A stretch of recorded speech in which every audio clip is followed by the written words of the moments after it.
So my client made 492 sales in her business with only 10 products. I'm going to break down exactly how we did this process. She did her marketing product research and we understood her avatar, and not an avatar she made up, because this seller happens to be selling on Etsy.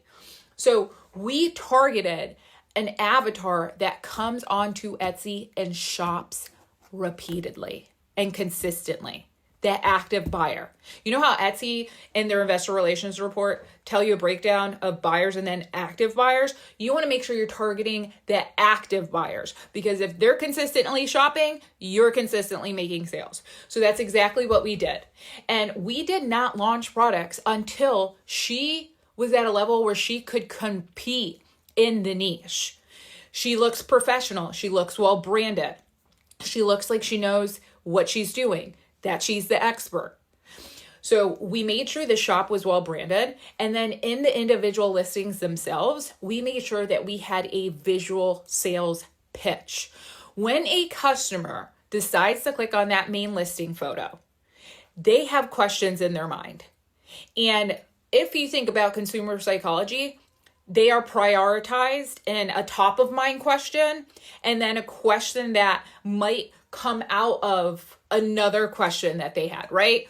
Because when somebody asks a question, they're like, I have a question. And then you answer, they're like, oh, that made me think. I have this other question. So in a shopping experience, that's exactly what happens. So we put the images in a logical order.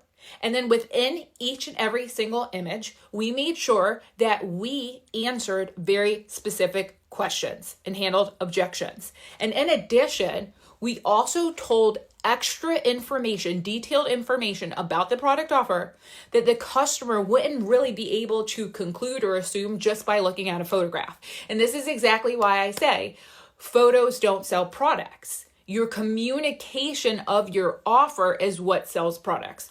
So we use copywriting, we use infographics. Yes, of course we use really good photography and detailed shots, but we also explained what was happening in the photography that the naked eye doesn't know.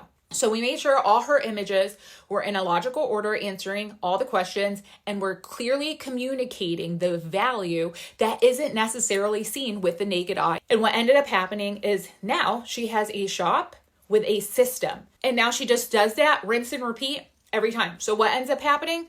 She has a shop that got 492 sales with just 10 product offers. How does that happen? Every single listing is freaking selling. I'm in her shop right now, but everything's lit up in red. Everything is in high demand. Everything says 15, 16, 20 people have this in their cart at any given moment. And on the back end, the sales are coming through. So it's not just that she has like people putting things in her cart and then abandoning the cart. They're actually following through, making the purchases. And that's why her sales are growing at a very rapid pace. And more importantly, she understood the power in a first impression. Before she hit publish, she made sure that listing, that sales page was optimized to the gods. And boy, did it pay off. And now she has a system that she can rinse and repeat and that she knows is profitable. If you feel currently like your business feels messy, you know what I'm talking about. At night, when you're laying your head down on your pillow, you're like, oh my God, I have to do this and this and this. And before I do that, I have to do this other thing. That is not a headspace that is built for clarity, focus, and profitability.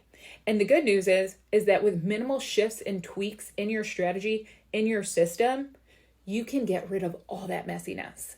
If that feels like a burden that's keeping you up at night, head over to my bio, DM me system. And we're going to have a real heart to heart about what's going on in your business, what you need to fix, and how we can get rid of the messiness so that you can approach with clarity and profitability.